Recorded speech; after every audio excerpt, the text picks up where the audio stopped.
우리 성도 여러분, 저희가 이사야서를 이제 24장까지 왔습니다.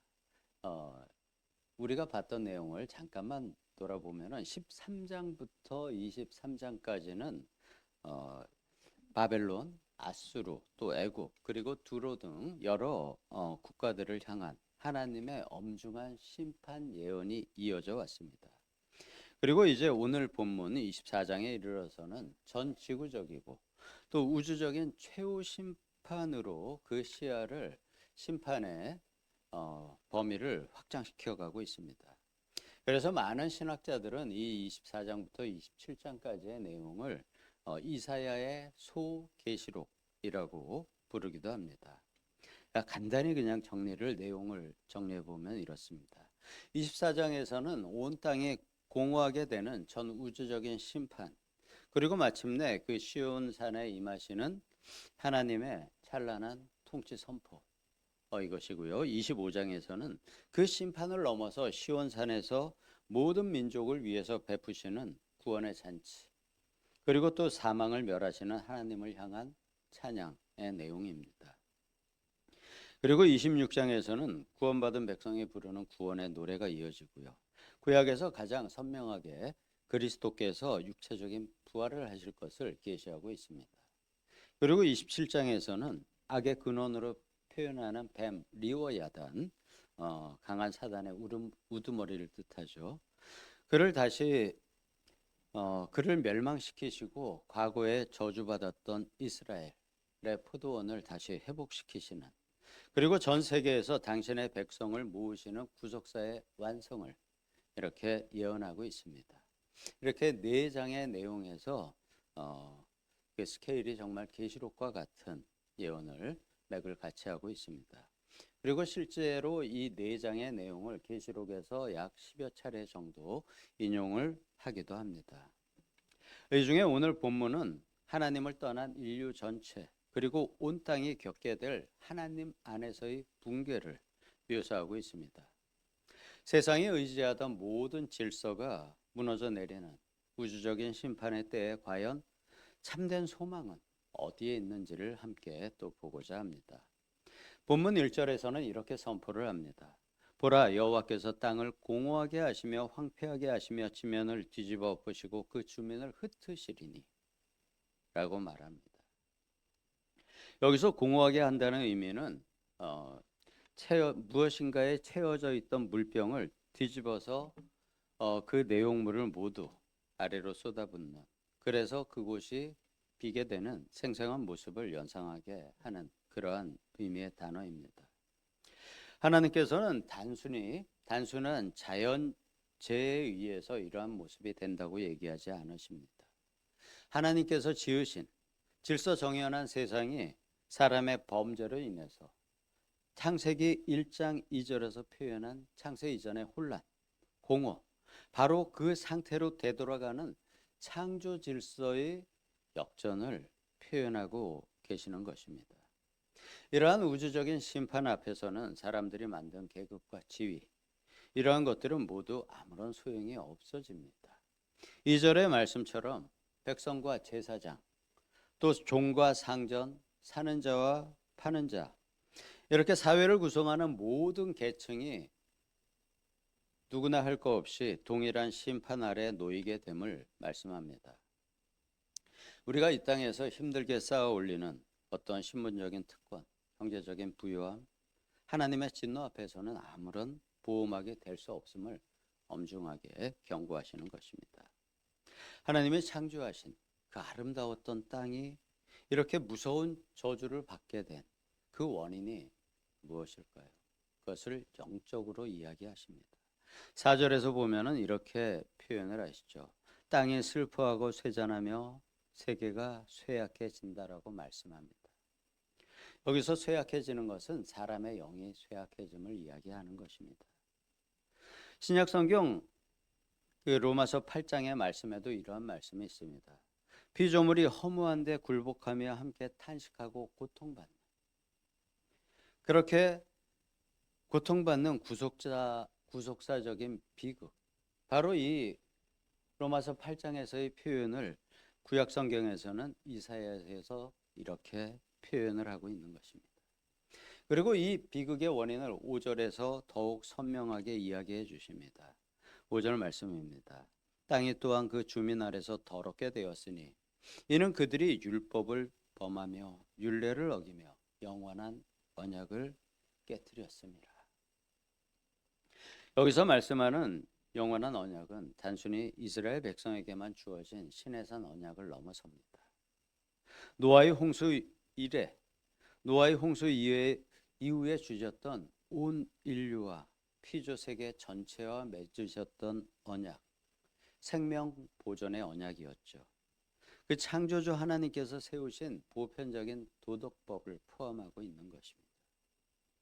인류가 창조주의 기본적인 율법을 이렇게 철저히 무시하고 스스로 자기 삶의 주인이 되려 했던 바로 그 영적인 교만, 그것이 결국 땅의 모든 주민을 토해내게 되는 저주가 임하게 된 것이라고 말씀하고 있는 것입니다.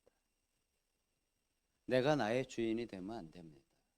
내가 가진 것들의 주인이라고 생각하셔선 안 됩니다. 나의 주인이 하나님이시고 예수님께서 여러 군데서 그것을 알려주셨죠. 그렇기 때문에 나의 주인이 따로 있으시기 때문에 내가 가진 모든 것 또한 그분께 기속되는 것입니다. 우리는 항상 이것을 잊지 않고 살며 주인의 뜻을 따라 살아야 합니다. 예수님께서는 그것을 너희는 먼저 그의 나라와 그의 의를 구하라고 말씀하셨습니다. 하나님을 떠난 자들의 결말이 어떠한지를 7절에서부터 11절까지 해서 표현을 하고 계십니다. 세상 사람들이 가장 자랑하고 추구하던 새 포도주와 솟구치는 기쁨, 이것으로 표현되는 육적인 쾌락과 물질적인 번영을 즐기던 노래가 순식간에 증발해서 없어지고 맙니다. 10절에서는 이렇게 말씀을 합니다. 약탈을 당한 성읍이 허물어지고 집마다 닫혀서 들어가는 자가 없으며, 여기서 약탈을 당한 성읍이라고 한글이 번역한 이것이 히브리어 원어에서는 혼돈의 성읍이라고 표현되어 있는 단어입니다. 바벨탑 이래로 사람들이 하나님 없이 스스로를 구원하고 영원한 번영을 누리고자 하면서 쌓아올린 모든 인본주의적인 문명과 도시들, 또 그들의 지식들, 그들이 만든 학문들, 이러한 것들은 결국 창조 이전의 깜깜한 혼돈으로 다시 귀결될 수밖에 없음을 영적으로 암시하고 있는 그러한 말씀입니다. 온전한 창조 이전의 혼돈과 같은 영적인 상태로 온 세계가 빠져들게 된다는 것입니다. 그렇지만 우리에게 하나님은 이러한 철저한 붕괴와 깜깜한 절망 속에서도 한 줄기 구원의 소망을 남겨두십니다. 이것이 바로 13절입니다. 세계 민족 중에 이러한 일이 있으리니 곧 감람나무를 흔든 같이 포도를 거둔 후에 그 남은 것을 주음 같을 것이니라. 아무리 세상이 어지러워지고 무너지고 거칠게 흔들리는 우주적인 심판의 때일지라도 하나님께서는 그 가지 꼭대기에, 감람나무, 올리브나무 가지 꼭대기에 남아있는 몇 개의 열매 남겨놓으신 그 열매, 그것을 통해서 당신의 구속사를 이어갈 남은 자들을 반드시 보존을 하십니다. 계시록에서는 이기는 자라고 표현이 되고 있습니다. 오늘 말씀의 결론을 이야기 드리겠습니다. 이사야 24장은 하나님을 배제한 채 사람의 힘으로 쌓아 올린 찬란한 혼돈의 성읍이 얼마나 허무하게 무너져 내리는지를 적나라하게 보여주고 있습니다. 그것을 표현하고 있습니다. 우리의 참된 기쁨과 궁극적인 안전은 반드시 그 바닥이 드러나고 말 세상의 새 포도주, 겉보기에 견고해 보이는 인본주의, 그것의 벽 안에 있지 않습니다. 사람의 욕망이 쌓아올린 결과물들, 구약에서 대표되는 바벨탑, 바벨로니아의 도시와 제국, 아수르나 페르시아 제국, 이 모든 것들이 결국은 무너져 내립니다. 오래가지 못하였죠. 이것은 아마 현대의 지금 도시나 건축물 또한 마찬가지일 것입니다. 미국의 뉴욕, 캘리포니아, 아니면 중국 상하이의 고층 도시들, 또 중동의 두바이의 화려한 건물들, 이러한 것들이 앞으로 한 100년 아니면 200년 후에도 그대로 화려하게 유지될 수 있을까요? 미국의 캘리포니아는 이미 죽어가는 도시로 전락하고 있다고 뉴스들이 들리기 시작합니다. 그리고 새로운 미국의 번영이 텍사스를 중심으로 모이고 있습니다. 왜냐하면 미국에서 기독교 영성이 가장 살아있는 지역이 바로 텍사스 지역입니다. 그 텍사스로 미국의 빅테크 기업들이 본사를 옮겨가면서 새롭게 미국 경제의 중심이 그곳으로 옮겨가고 있습니다. 세계 경제, 정치, 군사의 최강대국과 가장 발전하는 도시, 그것은 항상 그 시대에 하나님의 영성이 살아있고 부흥하는 곳이 하나님 안에서 허락됨을 우리는 이 시대 그리고 또 과거의 역사를 통해서 알 수가 있습니다. 로마 제국이 기독교를 허락한 이후에 이루어진 하나님의 계획하심이 아닌가 생각을 합니다. 제가 기독교를 믿기 전에 제가 20대, 30대 때에 우연히 세계사에서 최강대국의 흐름, 그리고 또 기독교가 부흥하는 나라들을 두 개의 흐름을 살펴본 적이 있었습니다. 그런데 그것이 서로 일치된다는 것을 알게 되었습니다.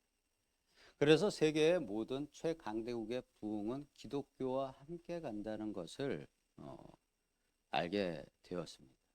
그리고 나서 제가 믿음 안에 들어온 후에 성경과 기독교의 구체적인 역사를 알게 되면서는 그것에 대한 더욱 확신이 들었고 또 그 이유도 알게 되었습니다.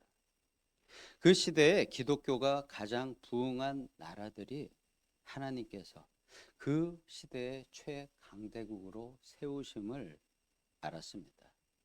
물론 제가 잘못 파악한 시대가 있을 수도 있겠지만 로마 이후에 유럽의 여러 나라들에 이어서 미국까지 이어진 예수님 이후의 세계사의 흐름입니다. 로마 이후에는 교황청과 정치가 결탁해서 유럽의 여러 나라들에게 패권이 옮겨 다녔습니다.